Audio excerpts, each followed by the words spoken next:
નમસ્કાર વિદ્યાર્થી મિત્રો, આજના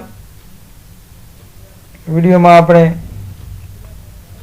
12મા ધોરણમાં સેકન્ડ લેંગ્વેજ ત્રીજું unit read 1 manage your stress એના વિશે માહિતી મેળવવાની છે.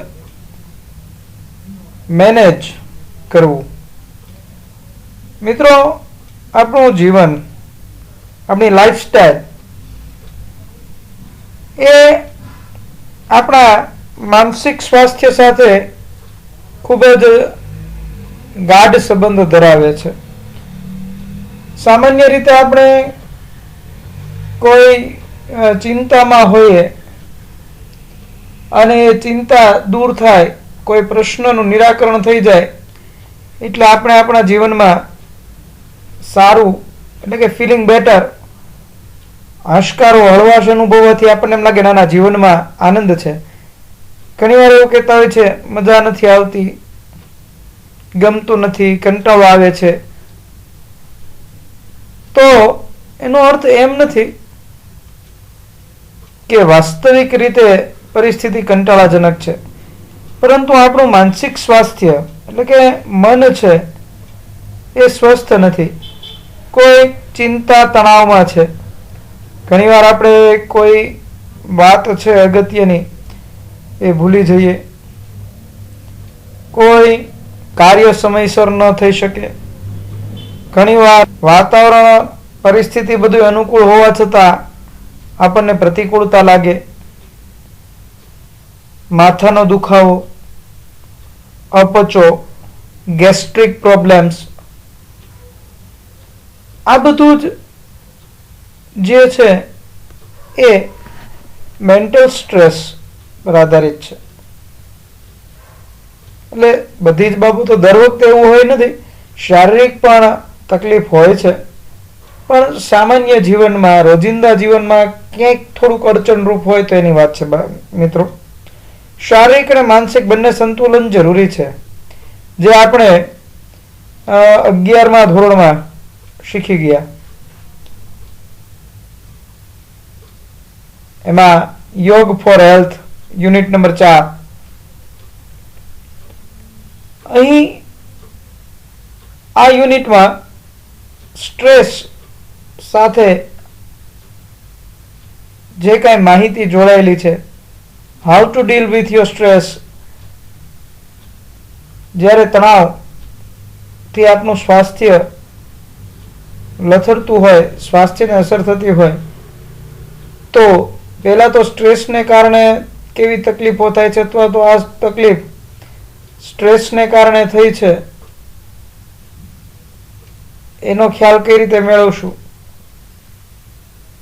અને એમાંથી મુક્તિ કઈ રીતે મેળવવી, એ બંને બાબતો છે એ આપણા યુનિટમાં જોવાના છે. જીવનમાં સફળ થવા માટે ઘણી બધી ઉપયોગી બાબતો, માહિતી જે છે એ આપણને યુનિટમાંથી મળે છે મિત્રો.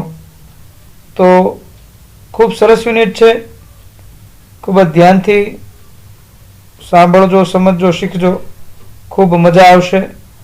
તો ચાલો આપણે આ યુનિટની શરૂઆત કરીએ. Unit 3 read 1 manage your stress. એમાં સ્ટ્રેન્થનિંગ મેન્ટલ ફ્લેક્સિબિલિટી આ ક્રિયાપદ છે બાળકો. સ્ટ્રોંગ એટલે મજબૂત, અને મજબૂતાઈ અપાવી, મજબૂત બનવું કે થવું કે મજબૂત કરવું, એના માટે સ્ટ્રેન્થન. તો કે સ્ટ્રેન્થનિંગ મેન્ટલ ફ્લેક્સિબિલિટી. આપણે કોઈ પણ પરિસ્થિતિને અનુરૂપ થવા માટે શારીરિક અને માનસિક બંને પ્રકારે અનુકૂળતા લાવવી પડે. તો અહીંયા માનસિક અનુકૂળતા કઈ રીતે લાવી અને કઈ રીતે સક્ષમ બનાવવી એ વાત કરી છે બાળકો. અહીં પહેલા જ વાક્યમાં ખૂબ સરસ બાબત આપી છે બાળકો. માઇન્ડ, ઇમોશન્સ એન્ડ બોડી, ત્રણેયની વાત કરી છે. Mind, emotion and body. આપણે અમુક વસ્તુ છે એમ કે છે કે ભાઈ લાગણીઓ, હૃદય અને મન અને મગજ, આવા શબ્દો પરથી આપણે એક તારણ લાવી શકીએ. માઇન્ડ મગજની વાત છે, ઇમોશન્સ લાગણી, મન હૃદય અને બોડી એટલે શરીર, આ ત્રણેય ક્લોઝલી ખૂબ નજીક ઇન્ટરલિંક છે, આંતરિક રીતે જોડાયેલા છે. એન્ડ ઓલવેઝ વર્ક ટુગેધર, અને હંમેશા સાથે કાર્ય કરે છે. જો લાગણીમાં દુઃખ ગુસ્સો હશે તો પણ આપણે અનુકૂળ પરિસ્થિતિમાં પ્રતિકૂળ ફીલ કરશું, અને મન ખુશ હશે તો આપણે પ્રતિકૂળ સંજોગોમાં પણ અનુકૂળ થઈને રહીશું. મગજ તાર્કિક બાબતોથી પણ તકલીફ રહે, અને એ જ પ્રમાણે શારીરિક, કે આપણને કોઈ પણ તકલીફ છે, કોઈ ઈજા વાગ્યું કાર્યું છે તો તરત જ મન છે એ ત્યાં રહેશે. સામાન્ય દાંતમાં કોઈ કસ્તર, કંઈ નાનકડો પદાર્થ ફસાણો હોય તો આપણું ધ્યાન ત્યાં જ રહે છે. તો મેન્ટલ જે સ્વસ્થ જે છે રહેવું, સ્વાસ્થ્ય, એના પર અસર કરશે. એક મચ્છર ડંખ મારે છે તો આપણું ધ્યાન તરત ત્યાં ખેંચાય છે. ખરેખર બધે જ પ્રતિકૂળ બાબતોમાં અનુકૂળ થવું, અનુકૂળ બાબતોમાં પ્રતિકૂળ થવું, એના માટે માનસિક શારીરિક બંને બાબતો અગત્યની છે. આપણે અગાઉ વાત કરી તેમ. તો કે સરસ એસી હોલ છે, બેઠક વ્યવસ્થા સારી છે, પણ એક મચ્છરે ડંખ મારતા ખુશનુમા વાતાવરણમાં આપણે પ્રતિકૂળતા અનુભવી. તો આમ માઇન્ડ, ઇમોશન્સ અને બોડી ત્રણેય આંતરિક રીતે જોડાયેલા છે, એકબીજા સાથે જોડાયેલા છે અને સાથે કાર્યરત રહે છે. It helps you distinguish them more clearly if you try to understand them separately. જો હવે તમને વધુ સમજવા માટે, વધુ સ્પષ્ટ રીતે સમજવા માટે ઉપયોગી થશે. શું? કઈ બાબત? તો કે જો તમે if you try to understand them separately, ત્રણેય બાબતોને આપણે અલગ અલગ શીખશું બાળકો. સેપરેટલી, અલગ અલગ રીતે જો આપણે ત્રણેય બાબતોને સમજશું તો વધુ સરળ રીતે આપણે એને સમજી શકશું. હવે your mental capacities are your abilities. Capacity ને એબિલિટી, આપણે હંમેશા કેપેસિટી અને એબિલિટીને સામાન્ય રીતે ગુજરાતીમાં ક્ષમતા મુજબ જોઈએ છીએ, પણ અહીંયા બાળકો કેપેસિટી અને એબિલિટી બંને શબ્દ અલગ આપ્યા છે, બંનેનો અર્થ પણ અલગ છે. અહીં કેપેસિટી માનસિક જે ક્ષમતાઓ છે, મેન્ટલ કેપેસિટીઝ, એની સાથે આપણી એબિલિટી, સ્કિલ, જે આપણી શક્તિ છે, સ્કિલ છે, આવડત છે, એની વાત કરી છે.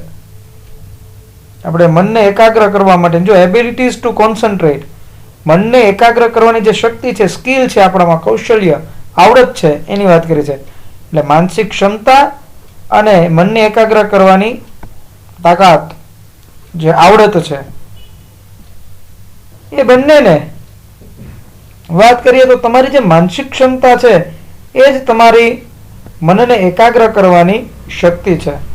To take in new information, નવી બાબતો સમજવી, મેળવવી, જાણવી. To remember old and new information, નવી જૂની બાબતો છે એને અલગ તારવી, વ્યવસ્થિત સમજવી. And to be in a position to think logically, અને તાર્કિક રીતે આપણે વિચારી શકીએ એવી સ્થિતિમાં આપણા મનને, આપણી મનની સ્થિતિ છે એ બનાવી. You need your mental capacity in order to એટલે ના હેતુથી, પછી શેના હેતુથી આગળ આપ્યું છે તો કે તમારી માનસિક ક્ષમતાનો ઉપયોગ તમારે કયા હેતુસર કરવાનો છે? તો કે ટુ સ્ટડી એટલે અભ્યાસ કરવું, વર્ક કામ કરવું, impose a constructive and workable order, રચનાત્મક કાર્ય કરવું. કન્સ્ટ્રક્ટિવ, રચનાત્મક કાર્ય, અને workable order on your life, કે કયા સમયે કયો કામ કરવું એટલે કે આપણે ક્રિયા કરવાની જે ક્રિયાત્મક વ્યવસ્થા છે, વર્કેબલ ઓર્ડર, એ તમારે વિચારવાનું. જેમ કે તમારે 2 ટેસ્ટ છે કે ભાઈ આજે તમારે ઇંગ્લિશની ટેસ્ટ છે, આવતીકાલે છે એ મેથ્સની ટેસ્ટ છે. હવે તમે આજે ઇંગ્લિશની ટેસ્ટ છે અને આવતીકાલે મેથ્સની ટેસ્ટ છે, તો તમે ક્યારે કયું પાકું કરશો એ તાજેતરની પરિસ્થિતિ અને જરૂરિયાત મુજબ નક્કી કરશો. પછી તો કે સામાન્ય રીતે વાત કરીએ કે ભાઈ તમારે કોઈ વસ્તુ ઓનલાઈન ઓર્ડર કરવો છે, તો એના માટે તો કે આપણે એપ્લિકેશન તો ઓનલાઈન ઓર્ડર માટેનો જે કંઈ સ્ત્રોત છે ને ડાઉનલોડ કરશું, ઇન્સ્ટોલ કરશું. પછી ઓર્ડર આપવા પહેલાં વસ્તુઓની ગુણવત્તા, પ્રાઇસ, ડિસ્કાઉન્ટ જે કંઈ છે જોશું. એમ સ્ટેપ બાય સ્ટેપ એક એક લોજિકલી વસ્તુ આવતી હોય એમ જીવનમાં આપણે કાર્ય કરવા માટે વર્કેબલ ઓર્ડર, ક્રિયાત્મક જે બાબતો છે એ વ્યવસ્થા મુજબ ચાલીએ છીએ. તો એના માટે ઉપયોગી થશે. And to make rational day to day decisions, રોજિંદા વ્યવહારના જે કાંઈ આપણા નિર્ણયો છે બાળકો, એટલે રેશનલ ડિસિશન છે ને એ day to day, time to time આપણે લેવાનું થાય. અને એ વખતે યોગ્ય નિર્ણય લેવો એ ખૂબ જરૂરી છે. કારણ તો કે આપણે વ્યવહારુ જે નિયમ છે, એટલે કે ડિસિશન, નિર્ણયો, એ ઝડપી, પરિસ્થિતિને અનુરૂપ અને યોગ્ય ફળદાયી પરિણામ રૂપી આપણે લેવાના હોય છે. તો એના માટે જો ફોર એક્ઝામ્પલ ઉદાહરણ પણ આપ્યું છે કે if you had the choice of walking to work or taking the car, કે ભાઈ ચાલીને જવું કે કારમાં જવું એ તમારે નક્કી કરવાનું છે. ને ફેક્ટ, હકીકત એ છે કે ઇટ વોઝ રેઇનિંગ હાર્ડ, બહાર વરસાદ આવી રહ્યો છે ફૂલ પુષ્કળ પ્રમાણમાં, એટલે કે વધુ વરસાદ છે. And you had a cold, ને તમને શરદી થઈ ગઈ છે. તો આપણે ત્યારે વરસાદમાં નાહવાની મજા નહીં લઈએ, અથવા તો બહારના વાતાવરણથી ઇન્ફેક્શનથી બચવા માટે શું કરશું તો કે could lead you to the decision that, તમને એ નિર્ણય તરફ દોરી જશે કે it was better to take the car, કે ભાઈ કાર લઈને જવું. તો that would be a rational decision base on the current circumstances. એ વ્યવહારુ નિર્ણય છે કે જે તમે કરંટ એટલે વર્તમાન પરિસ્થિતિ, સર્કમસ્ટન્સીસ, વર્તમાન પરિસ્થિતિઓને આધારિત યોગ્ય નિર્ણય લીધો. પછી આગળ વાત કરી છે the mind is the rational logical part of you that helps you to make unemotional choices. મગજ જે આપણે કહીએ છીએ એમાં તો કે આ માઇન્ડ છે ને એ વ્યવહારુ અને તાર્કિક એક ભાગ છે કે જે અનઇમોશનલ, જેમાં લાગણી વિહીન બાબતો છે એવો નિર્ણય લેવા માટે મદદરૂપ થશે. કેમ કે લાગણીઓને કારણે ક્યારેક આપણે નિર્ણય ખોટો પણ લઈ શકીએ. કોઈ આપણને ઇમોશનલ કરે અને આપણે વધુ લાગણીઓમાં વહી જઈ ખરેખર લેવો જોઈએ તો યોગ્ય નિર્ણયને બદલે અયોગ્ય નિર્ણય લઈ બેસીએ. તો આવું ન થાય એ માટે આ ખૂબ ઉપયોગી ભાગ છે. પછી to store and retrieve information and to order and calculate. હવે જો આ આખું વાક્ય સાથે જ છે, હું તમને એટલા માટે કહું છું બાળકો કે આપણે કમ્બાઇન ધ સેન્ટેન્સ પૂછાય તો એમાંય તમને ખ્યાલ આવી જાય કે એકવાર લખ્યું છે તો આ બધું માઇન્ડને લગતું જ છે અને એના શના ઉપયોગ છે. તો અહીં અલ્પવિરામથી, એન્ડથી, વાક્ય જોડેલા છે તો એનાથી તમને ખ્યાલ આવે. એટલે આવા વાક્યો છે એનાથી કઈ રીતે જોડાય એનું તમને એક ઉદાહરણ મળી રહે. બરાબર. તો કે મન એક વ્યવહારુ તર્કબદ્ધ ભાગ છે જે આપણો મગજ, કે જે લાગણી વિહીન આપણી બાબતો વિકલ્પો પસંદ કરવા માટે ઉપયોગી છે. ઉપરાંત માહિતી એકઠી કરવી, સુધારણા કરવી, પાછું યાદ રાખવું, ગણતરી કરવી, ઓર્ડર એન્ડ કેલ્ક્યુલેટ, હુકમ આદેશ કરવો, મનને આપણે કઈ તરફ આપણે શું કાર્ય કરવા જોઈએ, કઈ તરફ લઈ જવું, કેલ્ક્યુલેટ ગણતરી કરવી. It is the counter part to the emotions, જે એક લાગણીઓનો જ એક અંશ છે. આ પણ કાઉન્ટર પાર્ટ, નાનકડો અંશ છે લાગણીઓનો. અને good example of the interaction between mind and emotions is exam nerves. હવે માઇન્ડ અને ઇમોશન્સ, મગજ, લાગણી, મન અને લાગણીઓની વચ્ચે પ્રતિક્રિયાઓ જે કંઈ થાય છે અને એમની આદાન પ્રદાન જે આપણે કરીએ છીએ, તો આદાન પ્રદાન થતી પ્રતિક્રિયાઓનું સારામાં સારું ઉદાહરણ જો આપણે કોઈ જોઈએ તો એ એક્ઝામનર્સ, પરીક્ષા સમયે જે આપણામાં નર્વસનેસ, આપણે પરીક્ષાઓના સમયે જે તણાવ, ક્યારેક ઉદાસીનતા અનુભવીએ છીએ, તો તે વાત છે. જેમાં કીધું છે કે your mental capacity has help you written what you have revised, કે તમારી માનસિક ક્ષમતા છે એ તમે જે કાંઈ પુનરાવર્તન કર્યું છે, રિવિઝન કર્યું છે, એ બધી માહિતીઓને રાખવી, સંગ્રહ કરવો અને પાછું તમને યાદ કરાવવું, એના માટે મદદ કરે છે. જેનાથી યુ નો યોર સ્ટફ, જે કાંઈ આપણો સંગ્રહ કરેલી બાબતો છે એનાથી કેટલું યાદ છે, તમારામાં એ કેટલો જથ્થો સંગ્રહાયેલો છે, અને તમારી યાદ રાખવાની શક્તિ જે છે, કે જેટલું યાદ રાખેલું છે એ તમને બધું યાદ અપાવે છે. શું? તો કે માનસિક ક્ષમતા, જેને આપણે યાદ શક્તિ પણ કહીએ છીએ. યાદ શક્તિ છે એ યાદ રાખવા માટે પૂરતી. ઉપરાંત ઘણીવાર આપણે કોઈ ચોક્કસ સાંકેતિક ભાષાથી, સંકેતોથી યાદ રાખીએ છીએ, તો આમ આપણી માનસિક ક્ષમતા છે, એક્સ્ટ્રા ઓર્ડિનરી ક્ષમતા, જે આપણને ખૂબ જ ઉપયોગી થાય છે. But when you enter the exam room and start getting emotional by expecting difficulties, પણ જ્યારે તમે પરીક્ષા ખંડમાં જેવા જાઓ છો, પ્રવેશ કરો છો, એટલે તરત જ આપણે ઇમોશનલ થવા માંડીએ અને મુશ્કેલીઓ પડશે. મને આ નહીં આવડે, આ પ્રશ્ન નહીં આવડે તો શું થશે, આ જવાબ હું કેમ લખીશ, મને આવડે જ છે કે નહીં, મેં વાંચ્યું હતું પણ મને યાદ હતું કે નહીં, યાદ છે કે નહીં, આ બધા નકારાત્મક ઘણીવાર વિચારો આવે અને આપણે ઘણીવાર એવું વિચારવા માંડીએ છીએ કે ઇમેજિનિંગ ફેલ્યોર, નિષ્ફળતા વિચારીએ છીએ.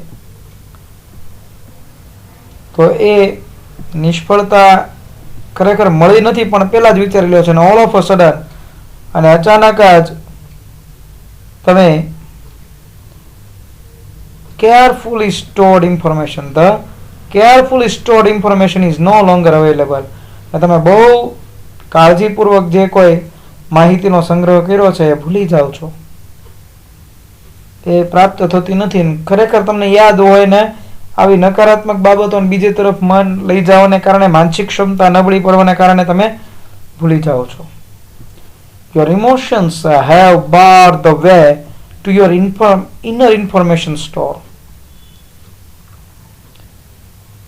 તો તમારી લાગણીઓ છે, આપણી લાગણીઓ છે, એ આંતરિક માહિતીઓનો રસ્તો રોકી રાખે છે, જે આંતરિક માહિતીઓને બહાર આવવા દેતી નથી, લાગણીઓની ઉપર હાવી થઈ જાય છે. પછી અહીંયા કેટલીક વાત કરી છે કે do you find yourself reacting in any of the following ways, કે શું નીચે આપેલી બાબતો છે એવું ક્યારેય તમારી સાથે થયું છે, બન્યું છે? તો કે you find it difficult to concentrate on things, વસ્તુઓ પર તમે કોન્સન્ટ્રેટ ન કરી શકો. Your memory is letting you down frequently. અવારનવાર વારંવાર તમારી યાદશક્તિ નબળી પડતી જાય, તમને યાદ કરવામાં યાદ રહેવામાં મુશ્કેલી પડે. પછી you have lots of different things on your mind. તમારે ઘણું બધું કામ કરવાનું છે, ઘણી ઘણી બાબતો તમારી પાસે છે, તમારા મનમાં છે કે મારે આ કાર્ય કરવાનું છે, તે છે, હું આમ કરી શકું તેમ, પણ but can not grasp a clear thought. પણ કોઈ પણ વિચાર પર પકડ નથી મેળવી શકતા. એક કાર્ય છે કે આજ મારે કાર્ય કરવું, પણ છતાં તમે પાર ન પાડી શકો, એના પર કોન્સન્ટ્રેટ ન કરી શકો. You are often undecided this days. તો આવા દિવસોમાં, આવા સમયમાં તમે અનિર્ણિત રહ્યો છો, નિર્ણય ઉપર નથી આવી શકતા. And this is untypical for you, કે જે તમારા માટે વાસ્તવિક નથી, અવાસ્તવિક છે. સ્વાભાવિક નહીં પણ અસ્વાભાવિક છે. You make longer to do tasks that you were able to complete quite quickly before. કે જે કાર્ય ખરેખર તમે પહેલા, એટલે કે જેટલો સમય તમે અત્યારે લીધો છે એની કરતા વહેલા કરી શકો એમ હતા, છતાંય તમે વધુ સમય લ્યો છો. કે ભાઈ 15-20 મિનિટનું કાર્ય છે, એની માટે તમારે 30 થી 35 મિનિટ લાગે છે. તો આટલો બધો સમય શું કામ લાગ્યો? કારણ તો કે એના ઉપર તમારું પૂરતું કોન્સન્ટ્રેશન નહોતું, એના કારણે. પછી કે છે કે you start lots of things but don't finish any. તમે ઘણા બધા કાર્યો છે એ કાર્યો કરવાનું શરૂ કરો છો, પણ એક પણ કાર્ય છે એ સમયસર પૂર્ણ કરી શકતા નથી. કે ભાઈ કાર્યની શરૂઆત તો થાય છે પણ પૂર્ણ થતું નથી. તો આમાં આટલી બાબતો ખાસ જો થતી હોય, અને if yes then it gives a sign of mental stress present in you. કે જો આવું ક્યારેય થયું હોય કે થતું હોય, તો તમારામાં માનસિક તણાવ છે એ તમને કહે છે કે ભાઈ માનસિક તણાવમાં છો તમે. The better you deal with stress the less your mental capacity. જો તમે સ્ટ્રેસ તણાવમાં વધુ રહેશો તો એ તમારી માનસિક ક્ષમતા ઘટાડશે, and it will be affected, અને માનસિક ક્ષમતાને અસર કરશે. ભાઈ માનસિક તણાવ છે એ માનસિક ક્ષમતાઓને, માનસિક શક્તિઓને દૂર કરે છે. તો એના માટે આપણે the following exercise will help you build better stress resilience. કે ભાઈ અહીંયા એક્સરસાઇઝ જે છે એ વધુ તમને માનસિક આરામ આપશે. And rebalance your self. તમારા મનનું સંતુલન ફરીવાર કરશે. If your mental capacity has already started to suffer due to stress. કે જો તણાવને કારણે તમારી માનસિક ક્ષમતાને ખૂબ અસર થઈ હોય, તો એ માનસિક ક્ષમતાને ઇમ્પ્રૂવ કરવા માટે અસર કરશે.